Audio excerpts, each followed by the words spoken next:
जय कुंज बिहारी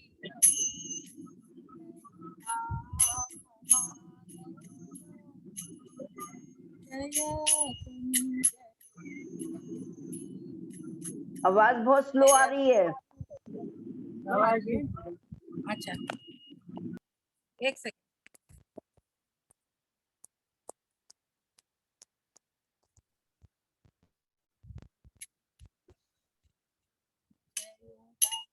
अब आ गई आवाज। जय राधा माधव जय कुंज जय गोपी जन बांधव जय गिरिवरधारी जय गिरिवरधारी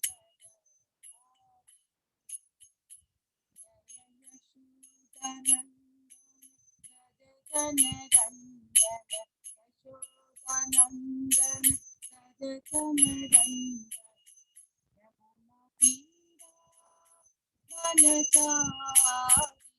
जय राधा माधव जय कुंज बिहारी हरे कृष्णा कृष्णा कृष्णा हरे हरे हरे राम राम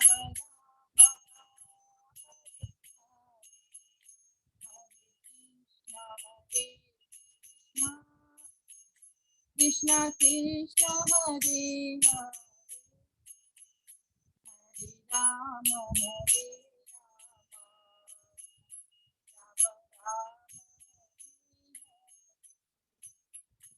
हरे कृष्णा कृष्णा कृष्णा हरे हरे राम राम राम हरे हरे गोविंद बोलो हरि गोपाल राधा रमन हरि गोविंद गोविंद बोलो हरि गोपाल बोलो राधा रमन हरि गोविंद जय राधा माधव राधा माधव राधे जय राधे श्याम सुंदर राधे श्याम सुंदर राधे जय राधे मदन मोहन राधे मदन मोहन राधे जय राधे गोविंद राधे गोविंद राधे जय राधे राश्री राधे राजहरी राधे जय जगन्नाथ जय जगन्नाथ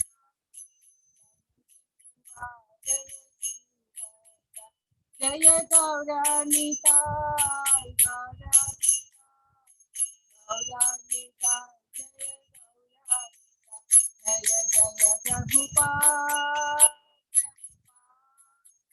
प्रभुपाद प्रभुपाद निताय गौर हरि बोल हरि बोल हरि बोल।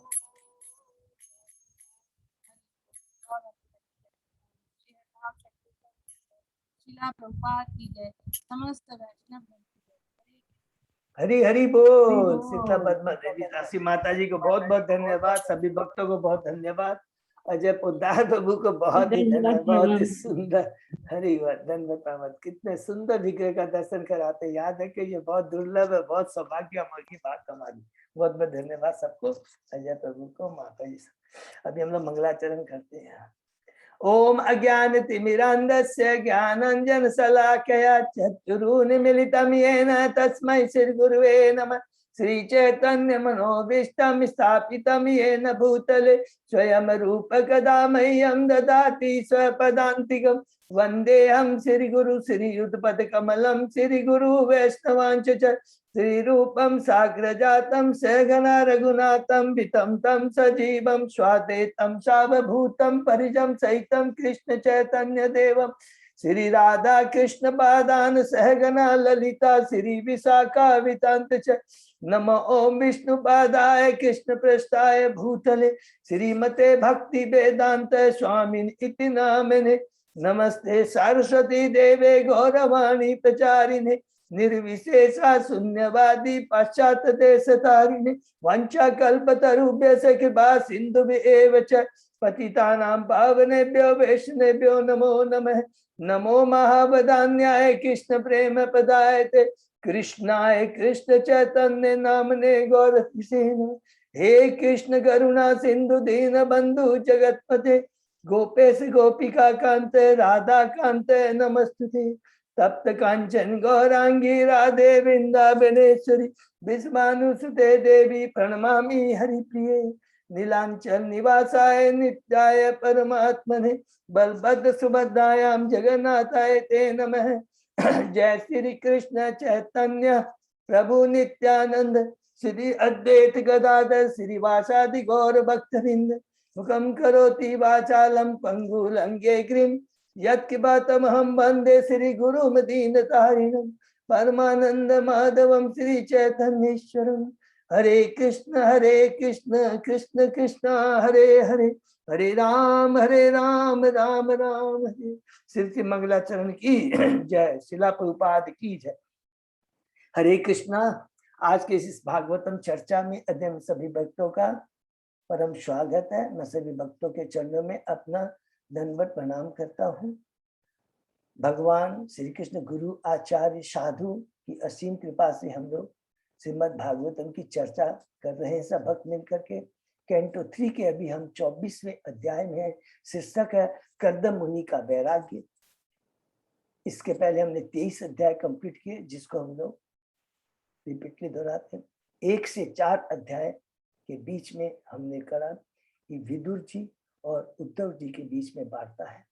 पहले अध्याय में विदुर जी के प्रश्न, दूसरे तीसरे अध्याय में उद्धव जी विदुर जी के प्रश्नों का उत्तर देते हैं। दूसरे अध्याय में वृंदावन की लीलाओं का, तीसरे अध्याय में वृंदावन के बाहर की लीलाओं में, और चौथे अध्याय में विदुर जी दिव्य ज्ञान प्राप्त करना चाहते हैं जिसके लिए उद्धव जी स्वयं न देकर मर्यादा को ध्यान में रखते हुए उन्हें मैत्रेय मुनि के पास में, जो कि गंगा नदी के तट पर हरिद्वार में बैठे।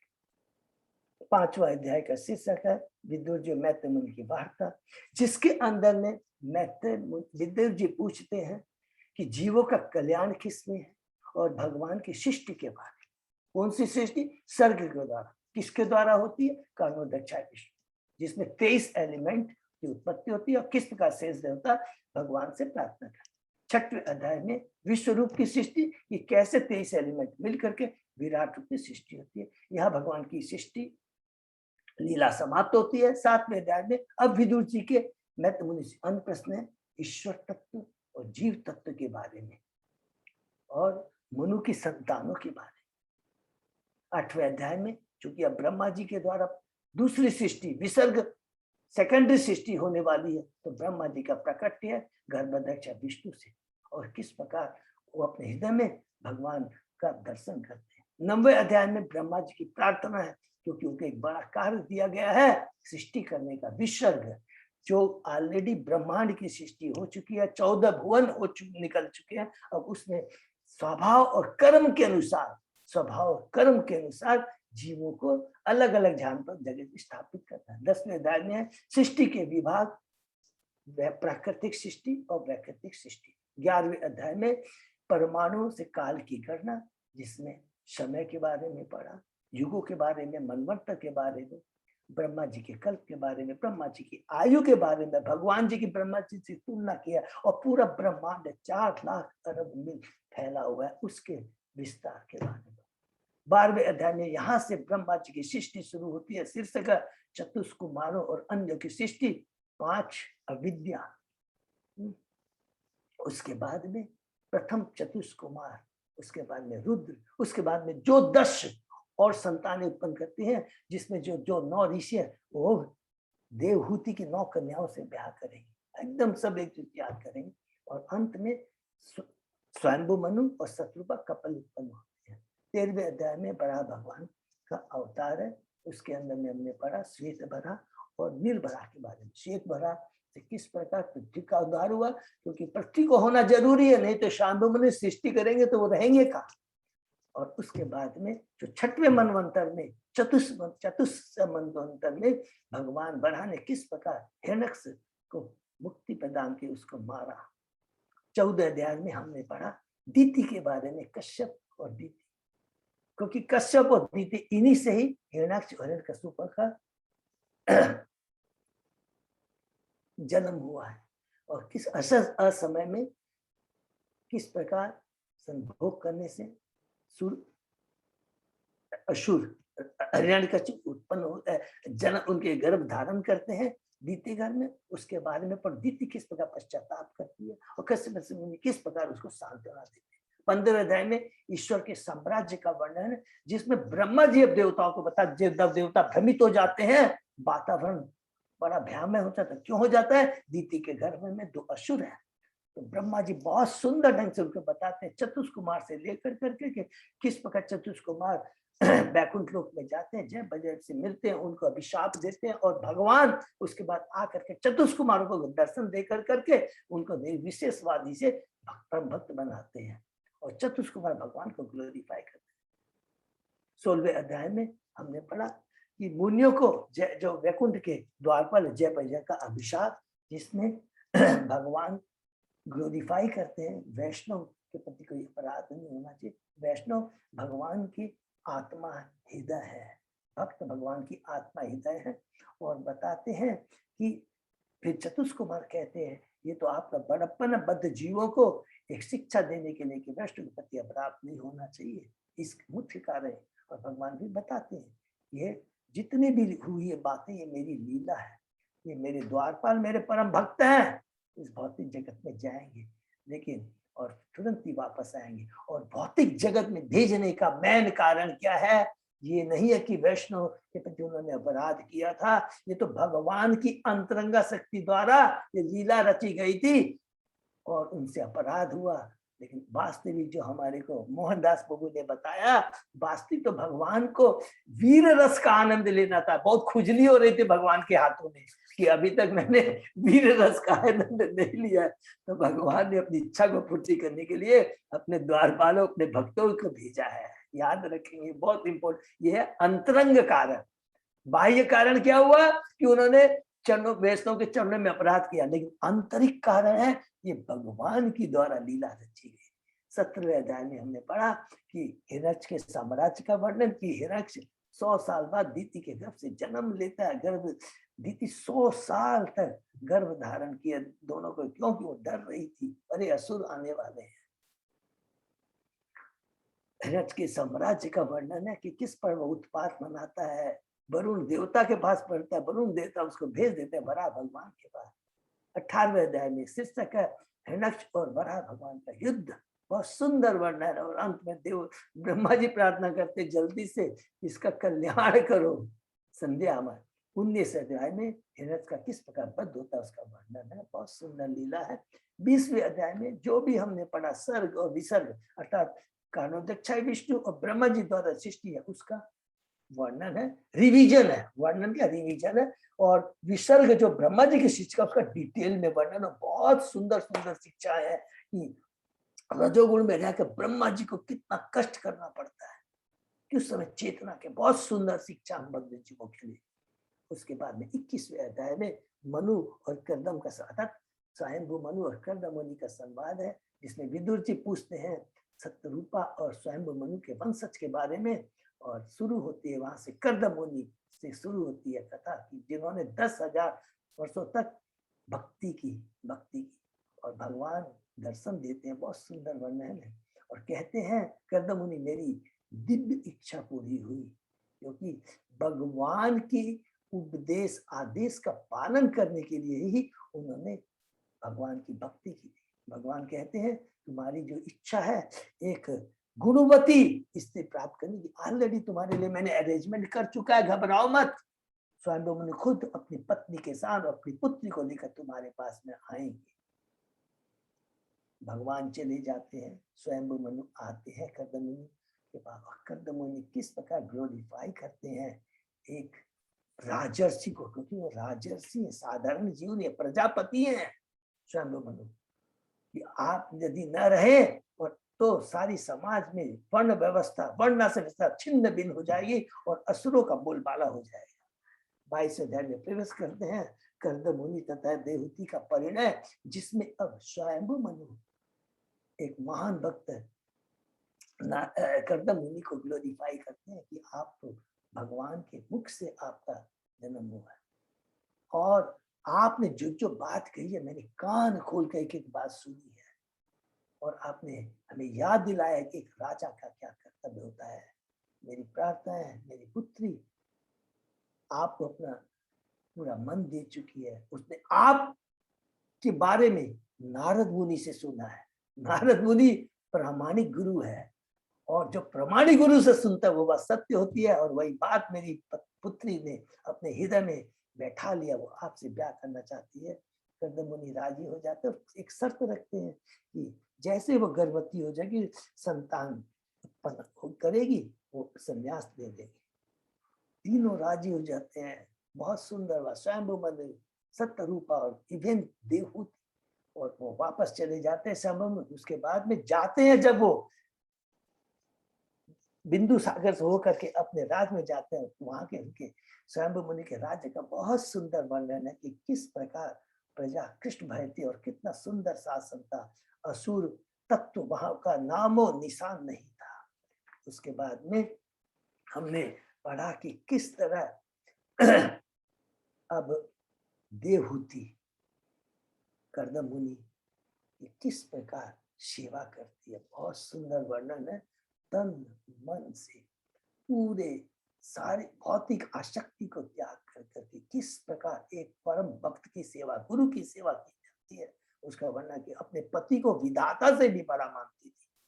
कर्दमुनि प्रसन्न होते हैं और कहते हैं मैं तुम्हें भगवत प्रसाद दूंगा। भगवत प्रसाद या तो इसमें शोक और भय से मुक्त कर दूंगा। लेकिन देवहूति कहती है उसके पहले मुझे संतान चाहिए। कर्दमुनि बहुत खुश होते हैं, इसलिए नहीं कि उसकी भौतिक इच्छा है, क्योंकि ये भी जानती है, क्योंकि कर्दमुनि को भी मालूम है कि भगवान का आदेश है कि देवहूति के गर्भ से भगवान उत्पन्न। उसको याद करते हुए उसकी प्रशंसा करते हैं। और उसके बाद में हमने सुना कि किस प्रकार बिंदु सरोवर का सुंदर वर्णन है, किस प्रकार देवहूति इसमें स्नान करके अपना पूरा पुराना खोया हुआ जो रूप है उसको पुनः वो प्राप्त करती है। और कर्दमुनि हवाई महल बनाते हैं, 100 वर्षों तक वो उसमें एंजॉय करते हैं। और उसके बाद में देवहूति के गर्भ से कर्दमुनि 9 कन्याएं उत्पन्न करते हैं। और उसके बाद में कर्दमुनि जैसे ही जाने के लिए तैयार हो जाते हैं तो वो संतप्त हो जाती है और कहती है, बहुत सुंदर प्रार्थना है, 2 मिनट रिपीट करेंगे, मुझे अभय दान दीजिए। आप गुरु हैं, मेरे पति हैं। आपको स्त्री ऋण के बारे में बताया है कि एक जो गुरु है, माता पिता है, संबंधी है, अपने आश्रित को उसको ये बता देना चाहिए कि मनुष्य योनि बहुत दुर्लभ है और वास्तविक जीवन का लक्ष्य क्या है। हे गुरुदेव, हे पति, अभी तक तो मैंने इतने महान साधु संघ का संग किया लेकिन उसका फायदा नहीं उठाया। मैंने अपना जीवन केवल इंद्रिय तृप्ति में बिता दिया।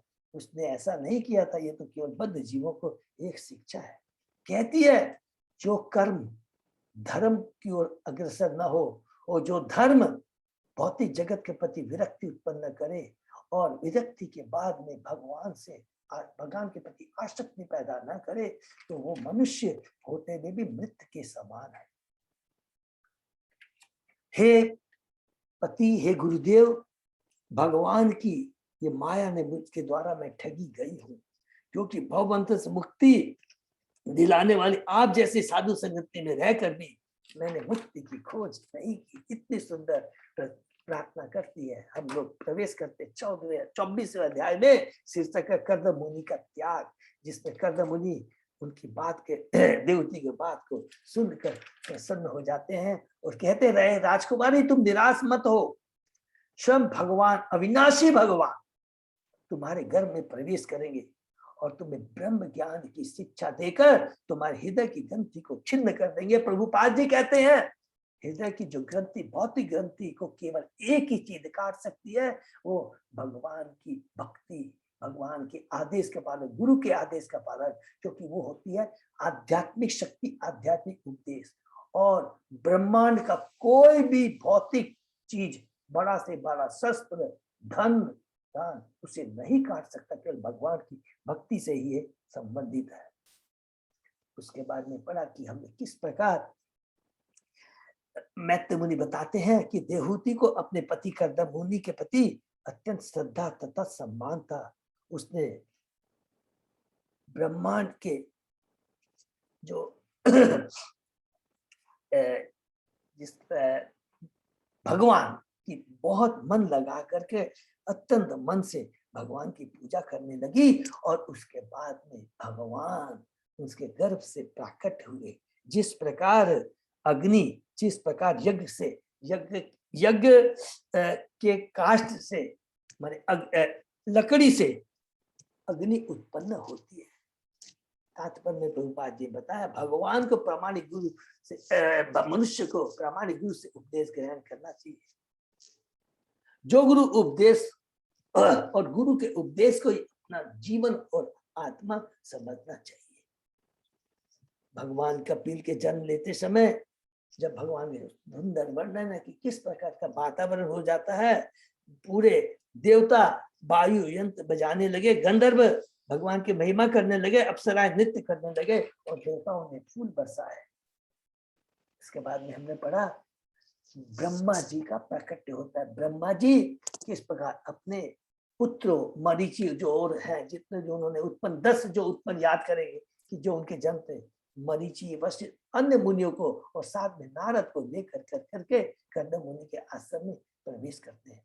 ब्रह्मा जी कर्दम मुनि से कहते हैं तुमने मेरे आदेशों का पालन आदर एवं बिना कपट के किया है, तुमने मेरी पूजा की है, तुम्हारी सारी 9 कन्याएं जो साध्वी हैं,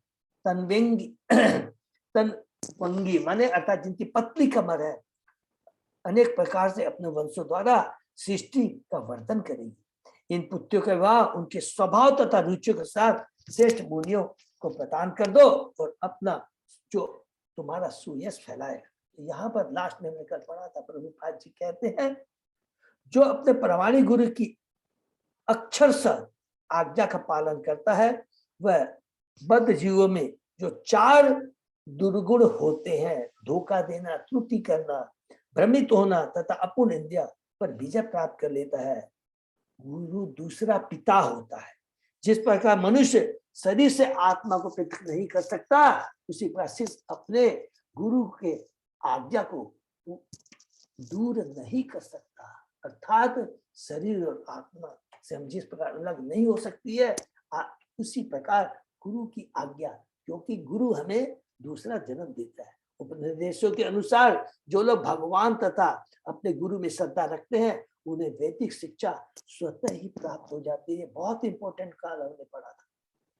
उसके लिए कोई भौतिक दृष्टि से भले ही अनपढ़ हो, किंतु यदि ईश्वर तथा गुरु पर उसकी श्रद्धा रखता, अपनी श्रद्धा रखता है, उसे शास्त्रों का ज्ञान स्वतः ही हो जाता है। ये बहुत इंपॉर्टेंट। और फिर हमने लास्ट में पढ़ा, प्रभुपाद जी कहते हैं ज्योतिष गण के अनुसार मनुष्य को देवता या असुर श्रेणी में रखा जाता है। देवगुण वाली कन्या को देवगुण वाले वर्ष से तथा असुरी गुण वाली कन्या का असुर परिवार में जन्म होना, शादी होनी चाहिए, अन्यथा वो दोनों ही सुखी नहीं रह पाएंगे। अर्थात जन्म पत्ते मिलाकर के ही शादी करना चाहिए। ये हमने पढ़ा। उसके आगे हम लोग आज पढ़े। ओम नमो भगवते वासुदेवाय। ओम नमो भगवते वासुदेवाय। ओम नमो भगवते वासुदेवाय। नारायण नमस्कृत्य नरं चैव नरोत्तमं देवी सरस्वती व्यासं ततो जयं उदीरये। नष्टप्रायेषु अभद्रेषु नित्यं भागवत सेवया भगवती उत्तम श्लोके भक्ति भवति नैष्टिकी। आराधयो भगवान भजेश तनय ततदाम वृंदावनम रमया काचित उपासना ब्रजवधू वर्गेण्य कल्पिता। श्रीमद् भागवतम प्रमाणम अम्लम प्रेमापुमर्थो महान श्री चैतन्य महाप्रभो मतम इदम तत् आदरो न पर। हरे कृष्ण कृष्ण कृष्ण हरे हरे हरे राम राम राम हरे हरे। कैंटो 3 अध्याय 24 शीर्षक का कहते मुनि का वैराग श्लोक नंबर 16। अजय प्रभु सही है, थैंक यू। तो हम लोग शुरू करते हैं। वेदाहम आद्यम पुरुषम अवतीर्णम स्वमायया भूतानाम शेवधिम देहम विभ्राणम कपिलम मुनि। हे कर्दम, अब ब्रह्मा जी कह रहे हैं, सब याद है, माने लिंक पूरा याद है। हे कर्दम, मुझे ज्ञात है कि अब आदि श्री भगवान अपनी अंतरंगा शक्ति के अवतारित रूप में प्रकट हुए हैं। भगवान कपिल वे जीवात्माओं में सभी मनोरथों को पूरा करने वाले हैं। उन्होंने अब कपिल मुनि का शरीर धारण किया है। हरि। इस श्लोक में पुरुषम अवतीर्ण स्वमाया शब्द आते हैं। श्री भगवान सनातन पुरुष है, सच्चिदानंद, सनातन शाश्वत है, भोक्ता है, और जब ये प्रकट होते हैं तो इस भौतिक शक्ति से कुछ भी ग्रहण नहीं करते। ये है ईश्वर तत्व। याद है 7वें अध्याय में विदुर जी ने पूछा था ईश्वर तत्व और जीव तत्व के बारे में। तो ईश्वर भौतिक सृष्टि करते हैं अपनी अंतरंगा शक्ति से, लेकिन उससे प्रभावित नहीं होते। उनका अपना शाश्वत धाम है, शाश्वत धाम में वो अपने शाश्वत रूप में विराजमान करते हैं। ये ईश्वर तत्व का यहाँ पर हम लोग रिपीट करते हैं, याद रखिए। आत्म जगत उनकी निजी अंतरंगा शक्ति का प्रकटीकरण है, माने अंतरंगा शक्ति का प्राकट्य है, जिसको योग माया याद रखें। जबकि यह भौतिक जगत उनकी भौतिक या भिन्नकृत शक्ति का प्रकटीकरण है। स्व माया सब सूचित करता है कि जब कभी श्री भगवान का अवतार होता है तो वे अपनी स्वरूप स्वशक्ति के रूप में प्रकट होते हैं, अपनी अंतरंगा शक्ति से प्रकट होते हैं। वे मनुष्य का शरीर धारण कर सकते हैं, किंतु वह शरीर भौतिक नहीं होता। ये याद रखेंगे। जन्म कर्म चाहे में दिव्य में, मेरे जो जन्म की प्रवृत्ति को समझ जाता है, कर्म की प्रवृत्ति को समझ जाता है, फिर उसका इस भौतिक जगत में दोबारा जन्म नहीं होता है उनका। इसीलिए उनको विष्णु तत्व है। और जीव क्या है? भौतिक तत्व है। जीव तत्व क्या है? उसका भौतिक शरीर होता है, और भगवान का जब भी होता है वो आध्यात्मिक शरीर होता है। वे मनुष्य का शरीर धारण कर सकते हैं, किंतु वह शरीर भौतिक नहीं होता। इसलिए भगवद्गीता में इस पर लिखे केवल मूढ़ ही श्री कृष्ण का शरीर को सामान्य मनुष्य का अवजानंती माम मूढ़ा मानुषी तनुमात्र मनुष्य का शरीर समझते हैं। सेवधिम शब्द का अर्थ है कि वह समस्त जीवों की अवस्थाओं को प्रदान करने वाले। हरि बोल। वेदों में भी उल्लेख है भगवान मुख्य जीवात्मा है और अन्य जीवों की समस्त अवस्थाओं को पूरा करने वाले हैं। ईश्वर परिषद में भी हमने बहुत अच्छे से पढ़ा है कि भगवान इतने कृपालु है, सारी चीजों के मालिक वो हैं। हमने पढ़ा था ईश्वर परिषद। और दूसरा क्या बात कहता कि चींटी से लेकर के ब्रह्मा तक की सारी आवश्यकताओं को वो पूरी करते हैं। ये तो बद्ध जीव है, जिसको जितनी आवश्यकता उससे ज्यादा पाने के प्रयत्न करता है, और इस भौतिक जगत में डिसबैलेंस क्रिएट करता है। खुद भी तकलीफ पाता है और दूसरों को भी तकलीफ देता है।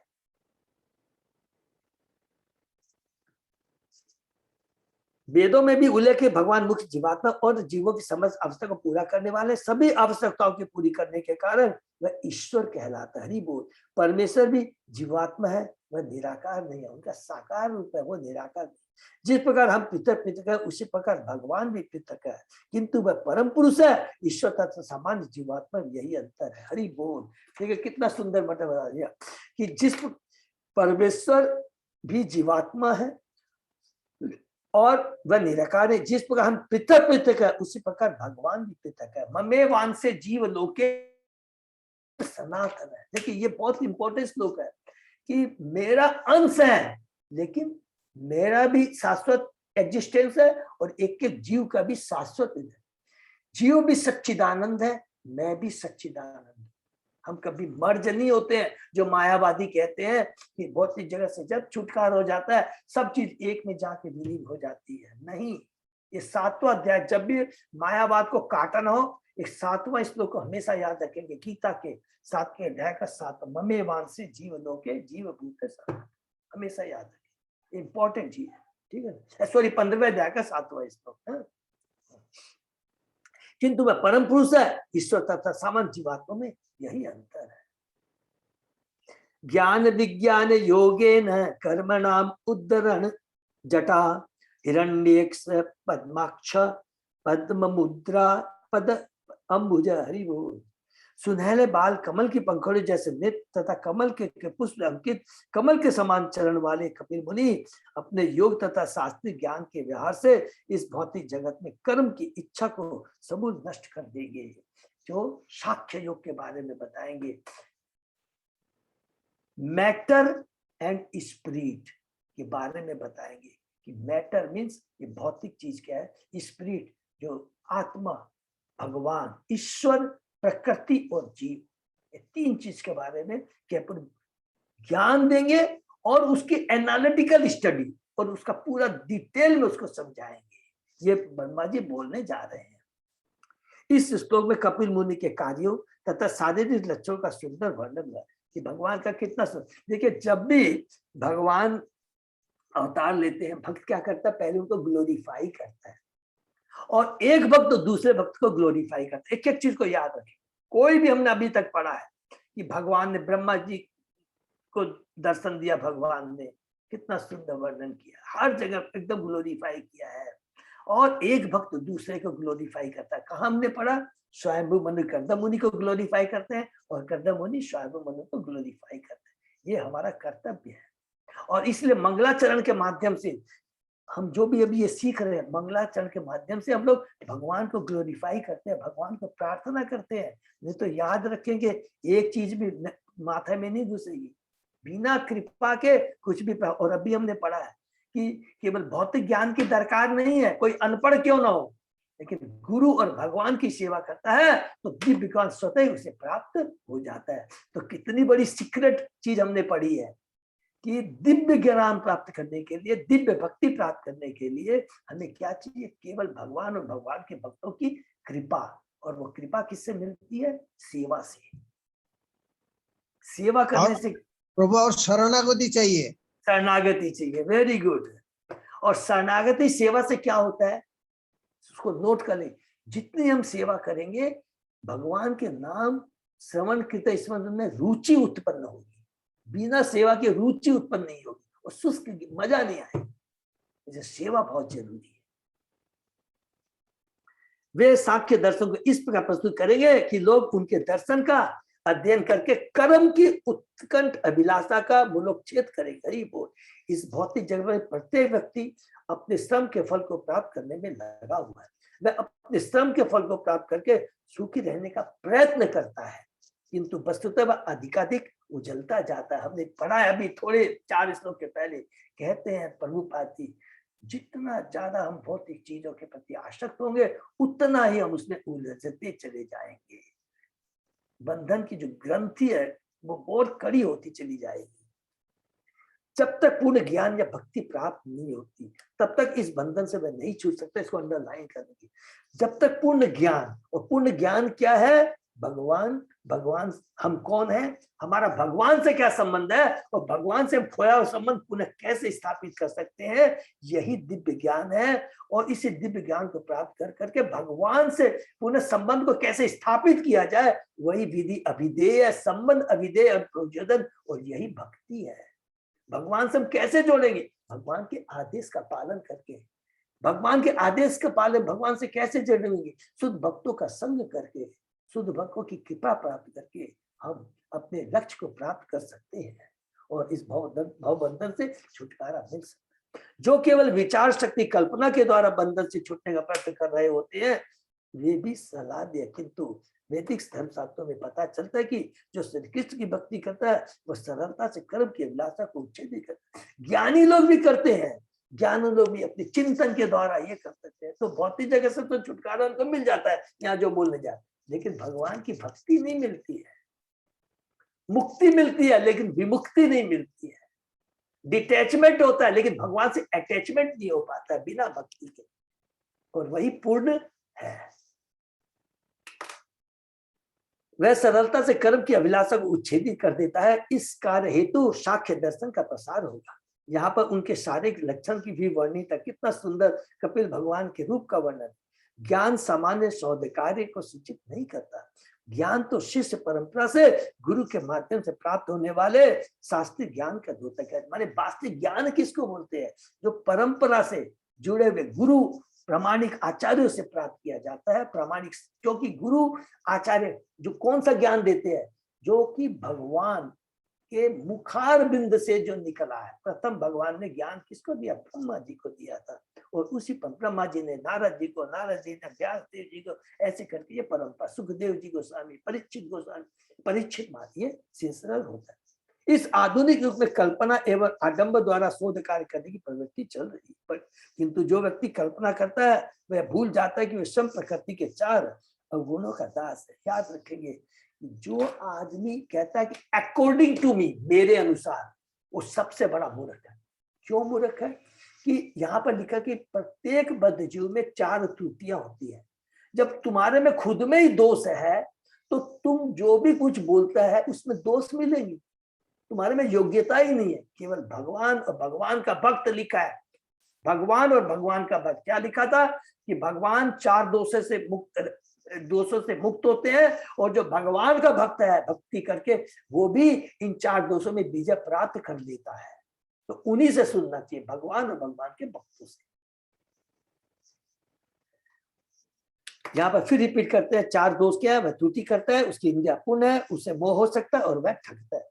जब तक किसी को शिष्य परंपरा से पूर्ण ज्ञान प्राप्त नहीं होता तब तक वह कोरे सिद्धांत प्रस्तुत करता रहता है। अतः वह लोगों को ठगता है। ज्ञान का अर्थ है शिष्य परंपरा से प्राप्त ज्ञान, और विज्ञान का अर्थ है ऐसे ज्ञान का व्यावहारिक संप्रयोग। हरि बोल। ज्ञान और विज्ञान कृष्ण भावनामृत है, science of self realisation means जो ज्ञान प्राप्त कर करके फिर उसको अपने जीवन में उतारना। और उतार कैसे सकते हैं? फिर से नोट कर लेंगे, जब तक भक्तों का संग करके सेवा नहीं करेंगे हम जीवन में उतार नहीं सकते। ये पक्की बात। हम सोचेंगे हम खाली भगवद गीता भागवतम पढ़ ले, सेवा नहीं करेंगे, प्रचार कार्य में नहीं लिखेंगे, नहीं होगा। ये याद रखें। कपिल मुनि का साक्ष्य दर्शन ज्ञान तथा विज्ञान पर आधारित है। बहुत पावरफुल ये प्रभुपाद जी ने यहाँ पर तात्पर्य दिया। एष मानवी ते गर्भम प्रविष्ट कैटव अर्धन अविद्या संशय ग्रंथिम छित्वा गाम विचरिष्यति। तब ब्रह्मा ने देवती से कहा, हे मनुपुत्री, जिन भगवान ने कैटव असुर का वध किया है वे ही अब तुम्हारे घर में आए हैं। वे तुम्हारे समस्त संशय तथा अज्ञान की गांठ को नष्ट कर देंगे, तब वे सारे विश्व का भ्रमण करेंगे। वही कपिल भगवान जो गंगा सागर में हम लोग जो पढ़े हैं, जो कल पूछ रहे थे संतोष माता जी। यहाँ पर अविद्या शब्द अत्यंत सार्थक है। अविद्या का अर्थ है अपने स्वरूप को भूल जाना। हम में से प्रत्येक आत्मा है, किंतु हम उसे भूल गए। हम सोचते हैं मैं शरीर हूं, यही अविद्या है। संशय ग्रंथि का अर्थ है संदेहात्मकता। जब आत्मा अपने को भौतिक जगत से अभिन्न मानता है तो संदेहात्मकता की ग्रंथि जकड़ती जाती है। यही ग्रंथि अहंकार है, अर्थात पदार्थ तथा आत्मा का गठबंधन। देखिए कितना एकदम तत्व ज्ञान है। इसको और हम लोग डिटेल में पढ़े। जब कर्दम मुनि हम लोगों ने पढ़ा है, ये जो मिथ्या अहंकार है, मिथ्या अहंकार का मतलब है कि अज्ञानता, अपने को प्रोप्राइटर, कंट्रोलर, एंजॉयर समझना। और जैसे ये प्रवृत्ति आती है तब भगवान सारी व्यवस्था कर देते हैं, करुणा विष्णु। इसीलिए हमने पढ़ा मिथ्या अहंकार से क्या क्या चीज आ जाती है। पढ़ा है ना, जब वो सतोगुण में रहता है, रजोगुण में रहता है, तपोगुण में रहता है मिथ्या अहंकार। वो जैसे मिथ्या अहंकार से ही ये सारी चीजें पनपती है।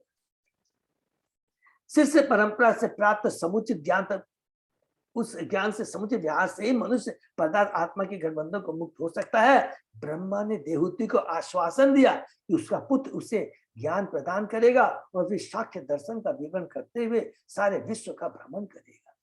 संशय शब्द का अर्थ संदेहापद ज्ञान है। काल्पनिक तथा छद्म योग संबंधी ज्ञान संशयात्मक होता है। इस समय तथाकथित योगपति इस भावना पर आधारित इस शरीर के विभिन्न अंगों के संचालन से मनुष्य ईश्वर बन सकता है। ये सब जो पाखंडी लोगों की अपनी थ्योरी है, ठीक है ना। ये सब वैदिक कल्पनावादी भी ऐसा ही सोचते हैं, बौद्धिक कल्पना सॉरी, किंतु वे संशयग्रस्त रहते हैं। वास्तविक ज्ञान का प्रतिपादन भगवत गीता में हुआ है। हरि बोल। वास्तविक ज्ञान का प्रतिपादन भगवत गीता में हुआ है। केवल कृष्ण भावित बनो, कृष्ण की पूजा करो और कृष्ण के भक्त बनो, यही वास्तविक ज्ञान है। और जो भी इस पद्धति का अनुकरण करता है वह निश्चित रूप से सिद्ध बन जाता है। अयम सिद्ध गणाधीश सांख्य आचार्येषु सम्मतः लोके कपिल इति आख्याम गंता ते कीर्तिवर्धन। तुम्हारा पुत्र समस्त सिद्ध गुणों का गणी होगा। मैं वास्तविक ज्ञान का प्रसार करने में दक्ष आचार्यों द्वारा मान्य होगा और मनुष्य में वह कपिल नाम से विख्यात होगा। हरि बोल। कपिल भगवान की जय। देहूति के पुत्र रूप में वह तुम्हारे यश को बढ़ाएगा। हरि बोल। शाक्य दर्शन देहूति के पुत्र कपिल द्वारा प्रतिपादित दार्शनिक पद्धति है। दूसरे कपिल जो देहूति के पुत्र नहीं है, बनावटी है, नास्तिक है, बनावटी है, ये सब याद रखेंगे। बहुत सुंदर, प्रभुपाद जी की लैंग्वेज बहुत अच्छी होती है। यह ब्रह्मा का कथन है और चूंकि हम ब्रह्मा की शिष्य परंपरा से संबंधित है, अतः हमें उनके कथन को स्वीकार करना चाहिए कि असली कपिल देहूति के पुत्र थे और वास्तविक शाक्य दर्शन का सूत्रपात उन्हीं के द्वारा हुआ, जिसे आचार्य लोग स्वीकार करेंगे। सुसम्मत शब्द का अर्थ उन व्यक्तियों द्वारा स्वीकृत जिनके अभिमत का महत्व होता है, जो परंपरा से जुड़े होते हैं। ब्रह्मा जी प्रथम भगवान के जीव है, प्रथम जीव है भौतिक जगत के, भगवान से उनको उत्पत्ति हुई है। वो जो भी शब्द कहते हैं वो सार्थक है। यहाँ पर अभी तक हमने पढ़ा कि ब्रह्मा जी आए और किस प्रकार उन्होंने कर्दम मुनि और देहूति को ज्ञान प्रदान किया। ठीक है, अब मैत्रेय बोल रहे हैं, मैंने विदुर जी को बता रहे। मैत्रेय वाच है तो आश्वास्य जगत सृष्टा कुमारेश नारद हंसो हंसेन यानेन त्रिधाम परमम जयो। श्री मैत्रेय ने कहा, इस पर कर्दम मुनि तथा उनकी पत्नी देहूति से कहकर ब्रह्मांड के श्रेष्ठा भगवान ब्रह्मा, जिन्हें हंस भी कहा जाता है, जिनका वाहन हंस है, अपने वाहन हंस पर चढ़कर चारों कुमारों तथा नारद सहित तीनों लोकों में से सर्वोच्च लोक को वापस चले गए। यहाँ पर हंसेन यानेन शब्द अत्यंत सार्थक है। जिस विमान से ब्रह्मा बाह्य आकाश में यात्रा करते हैं वह हंस यान है और हंस की आकृति से मिलता जुलता है। ब्रह्मा को हंस भी कहा गया क्योंकि वे प्रत्येक वस्तु के सार को ग्रहण कर सकते हैं। उनका धाम त्रिधाम परमम कहलाता है। हरि बोल। जो परम हंस हमने पढ़ा है ना, एकदम एक एक चीज, हंस का क्या कार्य होता है, दूध को दूध और पानी को पानी कर देता है। ब्रह्मांड के 3 विभाग है, उच्चतर लोक, मध्य लोक तथा निम्न लोक, किंतु उनका धाम सिद्ध लोक अर्थात उच्चतर लोगों से भी ऊपर है, जो कि ब्रह्मा जी का सबसे ऊपर का जो धाम है, जिसको सत्य लोक भी बोलते हैं। वे अपने लोग चारों कुमार तो नारद के सहित वापस चले गए क्योंकि उनका ब्याह नहीं होना था। हरि बोल। बहुत सुंदर बात लिखी। अन्य ऋषि जो उनके साथ आए थे यथा मरीचि तथा अति, वे वही रहे क्योंकि उनका पाणी ग्रहण कर्दम की जो 9 कन्याओं से साथ होना था, परंतु उनके अन्य पुत्र सनत सनंदन सनातन तथा नारद उनके हंस यान से उनके साथ वापस चले गए। चारों कुमार था नारद नैष्ठिक ब्रह्मचारी है। नैष्ठिक ब्रह्मचारी वह जो कभी अपना वीर स्खलित नहीं होने देता। उन्हें अपने अन्य भाइयों मरीचि तथा अन्य ऋषियों के विहासों में सम्मिलित नहीं होना था, इसलिए वे अपने पिता हंस के साथ वापस चले गए। देखिए कितनी बड़ी बात यहाँ लिखा है। बहुत सुंदर प्रभुपाद जी ने कहा कि ये चतुष्कुमार है, ब्रह्मा जी के प्रथम पुत्र है, जो हमने पढ़ा था कि जो क्या अध्याय 12 में पढ़ा था, बार बार रिपीट करेंगे कि पहले 5 अविद्या, उसके बाद में प्रथम ब्रह्मा जी ने चतुष्कुमारों को उत्पन्न किया। तो ये सबसे बड़े भाई है नारद जी, जितने भी है स्वयंभू मनु जितने भी है, सबसे बड़े भाई ये चतुष्कुमार है। उन पर क्रोधित हुए थे, गुस्सा तो उनको आया था, लेकिन वो परम भक्त है भगवान। अभी देखिए खुद ब्रह्मा जी उनको साथ में लेके घूम रहे हैं। ठीक है ना। गते सतदितोच्चत कर्दम तेन चोदित यतो उद्दितम स्वदुहित प्रादात विश्वश्रीदाम ततः। हे विदुर, ब्रह्मा के चले जाने में ब्रह्मा जी के द्वारा आदिष्ट कर्दम मुनि ने अपने 9 कन्याओं को 9 ऋषियों को प्रदान कर दिया, जिन्होंने इस संसार के मनुष्यों का सृजन किया। मरीचये कलाम प्रादात अनुसूयाम अथा अत्रयी श्रद्धाम अंगी गरशे अच्छत अयच्छत पुलस्तयाय हवीर भुवम फूलहाय गतिम युक्ताम कृत्वे च क्रियाम शतिम ख्यातिम च भृगवे अच्छत वशिष्ठाय अपि अरुंधतिम। तो यहाँ पर कौन सी किस किस कन्याओं से ब्याह किया, इसका बहुत सुंदर से इसको हम लोग नोट करके रख सकते हैं, क्योंकि कभी भी हम लोग को बार बार पूछने में ये आता है ना कि किसने किससे ब्याह किया है, तो ये आपको पूरा यहाँ पर डिटेल में मिल जाएगा हम लोगों को, ठीक है ना। तो सब लोग नोट करके रख सकते हैं। कर्दम मुनि ने अपनी पुत्री कला को मरीचि को, दूसरी कन्या अनुसुईया को अत्रि को समर्पित कर दिया। श्रद्धा, हविर्भू, गति, क्रिया, ख्याति तथा अनुरुद्धति नामक कन्याएं क्रम से, याद रखें क्रम से, माने श्रद्धा को अंगीरा से, हविर्भू का पुलस से, गति का पुलह से, क्रिया का क्रतु से, फिर भृगु और वशिष्ठ को, माने एक एक करके जैसे सीक्वेंस उससे शादी हुई, ठीक है। नेक्स्ट, अथर्वेण अददात शांतिम यया यज्ञो वितन्यते विप्रऋषभान कृतो उदाहान सदारान समलालयत। उन्होंने शांति अथर्वा को प्रदान की, शांति के कारण यज्ञ अच्छी तरह संपन्न होने लगे। इस पर उन्होंने अग्रणी ब्राह्मणों से उन सब का विवाह कर दिया और पत्नियों सहित उन सबका पत्नियों सहित उन सबका पालन करने लगे, सारे ऋषि अपनी अपनी पत्नियों। तथा ते ऋषय छत कृतदारा निमंत्रय तम प्रातिष्ठम नंदी आपन्ना स्वयं स्वयं आश्रम मंडलम। हे विदुर, इस प्रकार विवाहित होकर ऋषियों ने कर्दम से विदा ली और वे परम प्रसन्नता पूर्वक अपने अपने आश्रम को चले गए। सच अवतीर्णम अवतीर्णंतम त्रियुगम आज्ञाय विबुध ऋषभमम विविक्त उपसंगम्य प्रणम्य समभाषत। जब कर्दम मुनि ने समझ लिया कि सब देवताओं के मुखिया श्री भगवान विष्णु ने अवतार लिया है, तो वह एकांत स्थान में जाकर उन्हें नमस्कार करते हुए इस प्रकार बोले, हरि बोल। अब देखिए यहाँ शुरू होता है जो शीर्षक से कोरियर कर्दम मुनि का वैराग्य। उनकी सारा जो दायित्व पूरा हो गया, सब याद करेंगे क्या। पहला उन्होंने एक अपने समान योग्य पत्नी की आकांक्षा की, जो कि उनकी दिव्य इच्छा थी।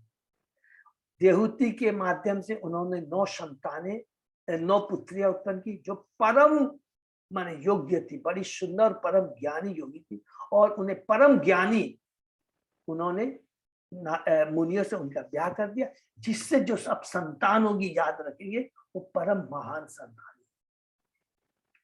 भगवान कपिल ने अवतार प्रकट ले लिया है, जो कि देहूति ने इच्छा की थी कि मुझे अभय दान प्रदान कीजिए, वो उन्होंने पूरा कर दिया। अब वो कहते हैं कि मेरा सारा कार्य पूरा हो गया। और भगवान ने कहा था उसके बाद, जब भगवान ने दर्शन दिया जो 21वें अध्याय में पढ़ा था, उसके बाद तुम मुझे प्राप्त होगे, मेरी भक्ति में लग जाओ। एक एक चीज का एकदम पूरा अच्छे से देखे, भागवतम में कितना सुंदर वर्णन। अब कर्दम मुनि क्या बोलने जा रहे हैं, उनकी सारे दायित्व तो बहुत पूरे हो जाए। और याद रखेंगे ये सारे दायित्व जो किए उन्होंने, भौतिक नहीं है, सब दिव्य है। इसको हमेशा भूलिएगा नहीं, हमें भूलना नहीं है। हम भक्तों के लिए खाली ये ज्ञान है कि जब सारा हमारा अध्यात्म गृहस्थ पूजा, हमें पूर्ण रूप से भक्ति में लग जाना चाहिए। घर छोड़ने की दरकार नहीं है। हाँ, कहीं नहीं लिखा कि प्रभुपाद जी ने कहीं भी नहीं लिखा कलयुग में घर छोड़ के जाना, नहीं। भगवान विष्णु को त्रियुग कहते हैं। वे तीनों युगों सत्य, त्रेता तथा द्वापर में प्रकट होते हैं, किंतु कलयुग में प्रकट नहीं होते। वो किस रूप में कलयुग में प्रकट होते हैं, सबको मालूम है, भक्त के रूप में प्रकट है, भक्त के रूप में चैतन्य महाप्रभु, ठीक है ना। छद्म अवतार, छद्म अवतार, सॉरी, किंतु कलयुग में नहीं प्रकट होते। लेकिन प्रहलाद महाराज की स्थितियों से समझ में आता है कि वे भक्त के वेश में कलयुग में प्रकट होते हैं। भगवान चैतन्य ही के वे भक्त हैं। बस श्री भगवान चैतन्य ही वे भक्त हैं। श्री कृष्ण भक्त के रूप में प्रकट हुए, किंतु उन्होंने कभी इस भेद को प्रकट नहीं किया। फिर भी रूप गोस्वामी ने उन्हें पहचान लिया, क्योंकि भगवान अपने को शुद्ध भक्त से छिपा नहीं पाते। जब रूप गोस्वामी ने पहली बार भगवान चैतन्य को नमस्कार किया, तभी उनको पहचान गए थे। वे जान गए कि भगवान चैतन्य स्वयं कृष्ण थे, अतः उन्होंने इन शब्दों में उनको प्रणाम किया। मैं श्री कृष्ण की प्रार्थना करता हूँ, जो अब भगवान चैतन्य के रूप में प्रकट हुए। प्रहलाद महाराज की स्थितियों से भी उनकी पुष्टि होती है। वे कलयुग में प्रत्यक्ष रूप में नहीं, वरन भक्त के रूप में प्रकट होते हैं। इसलिए विष्णु त्रियुग कहलाते हैं, चार युगी नहीं कहलाते हैं। त्रियुग की एक अन्य व्याख्या है, जिसके अनुसार भगवान में 3 युग में देवी गुण पाए जाते हैं, जिनके नाम है शक्ति तथा स्मृति, दया तथा यश और बुद्धि तथा शांति। हरि बोल। श्रीधर स्वामी के अनुसार भगवान के ऐश्वर्य के 3 जोड़े इस प्रकार है: समस्त धन तथा समस्त शक्ति, संपूर्ण यश तथा समस्त वैराग्य। याद है ना, जो 6 ऐश्वर्य है, उसको एक एक जोड़ा बना के यहाँ बता रहे हैं। समस्त धन तथा समस्त शक्ति माने धन और शक्ति, फिर संपूर्ण यश तथा समग्र सौंदर्य 4 हो गए, तथा समग्र बुद्धि और समग्र त्याग 6। तो 6 भगवान में बोलते हैं ना, भगवान में षड ऐश्वर्य से युक्त है। त्रियुग की विभिन्न व्याख्या है, किंतु समस्त विद्वानों ने इसका अर्थ विष्णु माना है। जब कर्दम मुनि जान गए कि उनका पुत्र कपिल साक्षात विष्णु है, तो उन्होंने उसको प्रणाम करना चाहा। अतः जब कपिल अकेले थे, तो उन्होंने इस प्रकार से प्रणाम किया और अपने मन की बातें कही। हरि बोल। अब ये अहो पाप्यमानानां निर्येष्वे अमंगले कालेन भूयशा नूनम प्रसिद्धंति यह देवता। कर्दम मुनि कहते हैं, किसको? कपिल भगवान। ओह, इस ब्रह्मांड के देवता लंबी अवधि के बाद कष्ट में पड़ी हुई उन आत्माओं से प्रसन्न हुए हैं, जो अपने कुकृत्यों के कारण भौतिक बंधन में पड़े हुए हैं। कुकृत्य माने हम जो कार्य अगर अपनी भौतिक इंद्रिय तृप्ति के लिए करते हैं, उसको कुकृत्य कहा गया है। लेकिन जो भगवान की तुष्टि के लिए कार्य होता है, वो कुकृत्य नहीं है। वो वही वास्तव में धर्म है, वही वास्तव में भक्ति है। यह भौतिक जगत दुख का स्थान है, जो बद्ध जीव द्वारा स्वयं किए गए कर्मों के कारण है। ये दुख उन पर बाहर से नहीं ला देते, इसको प्लीज नोट कर लेंगे। ये दुख उन पर बाहर से नहीं ला दे जाते, अपितु बद्ध अपने कर्मों से अपने दुख को उत्पन्न करते हैं। अपने कर्मों से ही भाग्य बनता है। जंगल में आग स्वतः लगती है, कोई लगाता नहीं। वृक्षों की रगड़ से आग स्वतः उत्पन्न होती है। जब इस संसार रूपी जंगल की अग्नि से प्रचुर ताप उत्पन्न होता है, तो ब्रह्मा समेत सभी देवता पीड़ित होकर श्री भगवान के पास जाते हैं और इससे उद्धार पाने के लिए प्रार्थना करते हैं। बहुत सुंदर। जो भगवान के जो शुद्ध भक्त होते हैं, इतने कृपालु होते हैं कि जब इस भौतिक जगत में देखते हैं कि जीवात्मा कष्ट पा रही है, तो वे भगवान के पास जाते हैं। अद्वैताचार्य ने जब देखा कल युग में ये हो रहा है, लोग केवल भौतिक भोग में लगे हुए हैं, ज्यादा से ज्यादा शादियों में केवल भौतिक ज्ञान प्राप्त में लगे हुए हैं, उस समय वो दुखी हो जाते हैं और ये भगवान को पुकार करते हैं। शिलाग्राम में तुलसी को और गंगा जल चढ़ाकर भगवान हुंकार करते हैं और उनकी आवाज को सुन करके चैतन्य महाप्रभु के रूप में यहाँ प्रकट होते हैं और श्री भगवान का अवतार होता है। और जब श्री भगवान अवतरित होते हैं, तो सभी देवता प्रसन्न होते हैं। अतः कर्दम मुनि ने कहा, अनेक वर्षों तक मानवीय कष्टों के सहने के बाद अब सभी देवता प्रसन्न हुए, क्योंकि श्री भगवान के अवतार कपिल देव प्रकट हुए। हरि बोल। कपिल भगवान की जय। बहु जन्म विपक्वेन सम्यक योग समाधिना द्रष्टुम यतन्ते यतया शून्यागारेषु यत पदमम। प्रौढ़ योगी जन योग समाधि में अनेक जन्म लेकर एकांत स्थानों में रहकर श्री भगवान के स्वरूप को देखने का प्रयत्न करते रहे। यहाँ पर योग के संबंध में कुछ महत्वपूर्ण बातें कही गई। बहु जन्म विपक्वेन शब्द का अर्थ है जन्म जन्मांतों तक प्रौढ़ योगाभ्यास। अन्य शब्द है सम्यक योग समाधिना, जिसका अर्थ है योग पत्नी का पूर्ण अभ्यास। योग के पूर्ण अभ्यास का अर्थ है भक्ति योग, और जब तक मनुष्य भक्ति योग को प्राप्त नहीं होता अथवा सिर्फ भगवान की शरण में नहीं जाता तब तक उसका योगाभ्यास पूर्ण नहीं होता। ये बहुत इंपॉर्टेंट चीज है। वास्तविक योग का मतलब है, योगा माने योग मीन्स भगवान से जोड़ना, तभी हमारी योग पूर्ण है। अगर जो भी ज्ञानी है, जो ध्यानी है, जिसको हम लोग बोलते हैं अष्टांग योग है, जब तक वो भी भगवान को प्राप्त नहीं कर सकते हैं, ध्यान करते हैं, और जब तक भगवान के भक्तों से नहीं मिलकर के भक्ति में नहीं आते हैं तब तक उनका भी पूर्ण कल्याण, वो भी ब्रह्म ज्योति में ही जाके विलीन होते हैं। ये याद रखेंगे। तब श्रीमद् भागवत में इसकी पुष्टि की गई। बहुना नाम जन्म नाम, अनेक जन्मों के बाद दिव्य ज्ञान में पक्व ज्ञानी श्री भगवान की शरण में जाता है। कर्दमुनि इसी कथन को दोहराते। अनेक वर्षों तथा अनेक जन्मों तक योगाभ्यास करने पर मनुष्य एकांत स्थान में परमेश्वर के चरणों का दर्शन कर सकता है। केवल कुछ आसन कर लेने से कोई तुरंत सिद्ध नहीं बन जाता। परिपक्व होने के लिए उसे दीर्घ काल तक अनेक अनेक जन्मों तक योगाभ्यास करना पड़ता है, और वह भी एकांत स्थान में जाकर। कोई नगर या सार्वजनिक पार्क में योगाभ्यास नहीं कर सकता और न यह घोषित कर सकता कि मात्र कुछ रुपये प्रदान करके वह ईश्वर बन सकता है, जो कि इस प्रैक्टिकल प्रभु गीता में भी भगवान ने बता दिया कि इस कलयुग में पॉसिबल नहीं है। अर्जुन खुद ही कहता है कि आपने इतना चीज बताया है, अरे वो उस सब किस समय कहता है, द्वापर युग में कहता है कि आपने ये जो पद्धति बताई है ज्ञान योग की, ध्यान योग की, तो पॉसिबल ही नहीं है, इम्पॉसिबल है।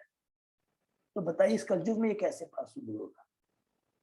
यह बेढंगा प्रचार है। जो वास्तविक योगी है वे एकांत स्थान में जाकर अभ्यास करते हैं और अनेक जन्मों के तभी सफल होते हैं जब इसे भगवान की शरण ग्रहण करते हैं। यही योग की पूर्णता है। नोट कर लें, योग की पूर्णता क्या है? जब तक भगवान से नहीं जोड़ते हैं तब तक योग हमारी साधना पूर्ण नहीं है। ज्ञानी ध्यानी की वो पूर्ण, उनकी जो साधना है वो पूर्ण नहीं है जब तक वो भगवान से माने भक्ति से नहीं जुड़ते हैं।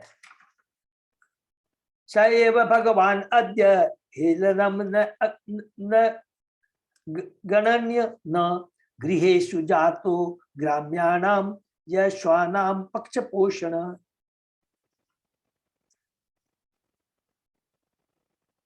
हम जैसे सामान्य गृहस्थों की उपेक्षा का ध्यान न करते हुए वही श्री भगवान अपने भक्तों की सहायता के लिए हमारे घरों में प्रकट होते हैं। ये कर्दम मुनि कह रहे, याद रखिएगा, कपिल भगवान को। श्री भगवान को भक्त इतने प्रिय हैं कि भले ही वे एकांत स्थान में अनेक जन्मों में अभ्यास करने में रत योगियों के समक्ष न प्रकट हो, किंतु वे गृहस्थों के घर में प्रकट होना स्वीकार करते हैं। इसको नोट कर लीजिए, कितनी बढ़िया बात करते हैं। किंतु वे गृहस्थों के घर में प्रकट होना स्वीकार करते हैं जहाँ बिना योग की यही भक्त भगवान की भक्ति में लगे रहते। इससे बड़ी इंपॉर्टेंट और बात यहाँ पर प्रभुपाद जी क्या बोल सकते हैं? भक्ति करनी है हमें, भक्ति। भक्ति के लिए कोई योग्यता की दरकार नहीं है। केवल शुद्ध भक्तों के संग में रह करके हम बड़े आराम से भक्ति कर सकते हैं। और स्वयं भगवान वहां प्रकट हो, गृहस्थ के घर में जन्म लिया है, प्रभुपाद जी कह रहे हैं। दूसरे शब्दों में भक्ति करना इतना सरल है कि गृहस्थ भी श्री भगवान के अपने परिवार के सदस्य के रूप में, अपने पुत्र रूप में देख सकता है, जैसा कि कर्दम मुनि को अनुभव हुआ। योगी होते हुए भी वे गृहस्थ नहीं, किंतु तो भी उन्हें अपने पुत्र कपिल मुनि के रूप में श्री भगवान का अवतार देखने को मिला। तो भगवान के परम भक्त थे। और याद रखेंगे कपिल मुनि ने जो प्रार्थना की थी, जो कि कैंटो 3 के 11वें 21वें अध्याय में हमने पढ़ा था, उसमें लिखा था उन्होंने साधना की, समाधि की, लेकिन भक्ति के साथ। याद रखेंगे, भगवान की भक्ति के साथ। भक्ति ऐसी शक्तिमान दिव्य विधि है जो दिव्य साक्षात के अन्य सभी विधियों में श्रेष्ठ है। चाहे ज्ञान योग हो, चाहे ध्यान योग हो, चाहे हठ योग हो, जो भी है, भक्ति ही श्रेष्ठ है। इसलिए भगवान कहते हैं कि वे न तो वैकुंठ में रहते हैं, न योगी के हृदय में, वरन वे वहां वास करते हैं जहाँ शुद्ध भक्त निरंतर उनका जप और गुणगान करते रहते। श्री भगवान भक्त बत्सल कहे जाते हैं। उन्हें कभी भी ज्ञानी बत्सल या योगी बत्सल नहीं कहा जाता। इसको नोट कर लेंगे, जो अभी हम लोग डिस्कस किए थे। कभी उनको ज्ञानी बत्सल या योगी बत्सल नहीं कहा जाता, उनको भक्त बत्सल कहा जाता है। इसलिए ज्ञान योग, ध्यान योग, प्यूरली स्पीकर, इसीलिए भक्ति में जो पूर्ण भक्ति माने स्ट्रिक्ट सेंस में कहा जाता है कि ये ज्ञान योग, ध्यान योग क्या है? समय का व्यर्थता, जो कि प्रैक्टिकली इस युग में पॉसिबल ही नहीं है, कल युग में पॉसिबल ही नहीं है। वे सदैव भक्त वत्सल इसलिए कहे जाते हैं क्योंकि वे अन्य अन्य दिव्य ज्ञानियों को अपेक्षा भक्तों के प्रति अधिक उन्मुख रहते हैं। भगवद गीता में इसकी पुष्टि की गई है कि केवल भक्ति से भगवान को उनके वास्तविक रूप में समझ सकते हैं। भक्त्या माम अभी जानाति, मनुष्य मुझे केवल भक्ति से जान सकता है, अन्यथा नहीं, न ज्ञानी न ध्यानी। देखिए एक चीज याद रखेंगे कि कभी भी हम लोग जब भी बता देंगे, कई बार प्रश्न आ जाएगा, कम से कम सकाम कर्मी से ज्ञानी और ध्यानी अच्छे हैं। क्यों अच्छे हैं? सकाम कर्मी तो केवल इसी भौतिक जगत में कुत्ते बिल्ली के तरह खाली भोगने में लगे रहते हैं, और कम से कम ज्ञानी ध्यानी इस भौतिक जगत से छुटकारा पाने की तो इच्छा करते हैं ना, भौतिक जगत में नहीं रहता, ये याद हमेशा याद। लेकिन भक्त इनसे भी उत्तम है। क्यों उत्तम है? क्योंकि जब तक भौतिक जगत से छुटकारा तो पा गया, लेकिन भगवान से जब तक नहीं जुड़ते हैं तो वो जीवन की पूर्णता नहीं है, नहीं है, नहीं है। ऐसा जानना ही वास्तविक है, क्योंकि ज्ञानी लोग भगवान की ऐश्वर्य तथा सारी कांति को ही जान सकते हैं, और योगी आंशिक रूप से भगवान को प्राप्त माने परमात्मा के रूप में जान सकते हैं। किंतु भक्त जो न केवल से भगवान का बोध होता है, वरन प्रत्यक्ष संगीति भी प्राप्त होती है। हरि बोल, इसको भी अंडर याद कर लेंगे। परम प्रत्यक्ष संगीति की प्राप्ति, अर्थात भक्ति जब हम करते तभी भगवान से आदान प्रदान होता है। याद है, आदान प्रदान के भगवान से इंटरैक्ट होता है। ज्ञानी को नहीं होता, वो तो केवल खाली चिंतन करता रहता है, ध्यानी तो केवल ध्यान करता रहता है। लेकिन जो भक्त है, भगवान की भक्ति करते, भगवान से आदान प्रदान कर सकता है। प्रभु यही विराम देते हैं। हरे कृष्णा, हम लोग यही विराम देते हैं। बहुत सुंदर है। यहाँ पर कर्दम मुनि देवहूति के गृहस्थ जीवन के बारे में ऑलमोस्ट यह खत्म होने जा रहा है।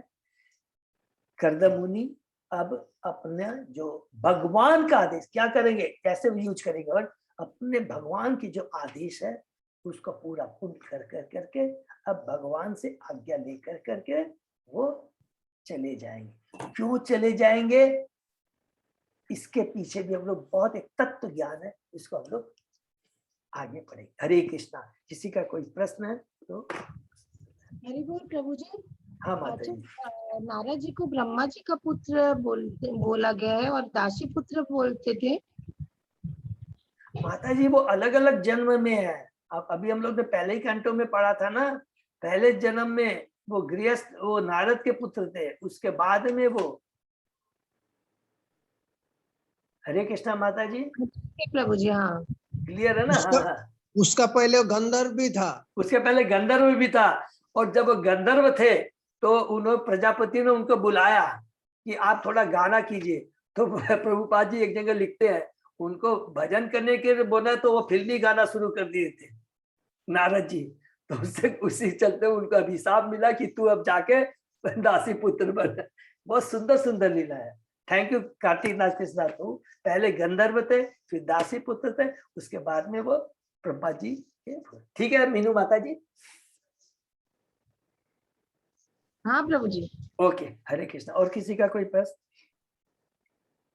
और अभी तो हम लोग आगे बढ़ते हैं, ये विराम देते हैं, और अब देखेंगे इसकी आगे आगे जो भी हमने अभी तक पढ़ा है, अब हम लोग पूरा इसका एक तरह से रिवीजन। अभी तो हम लोग जो first canto two third canto पूरा तत्व ज्ञान अच्छे से स्टडी हम लोग ने किया है।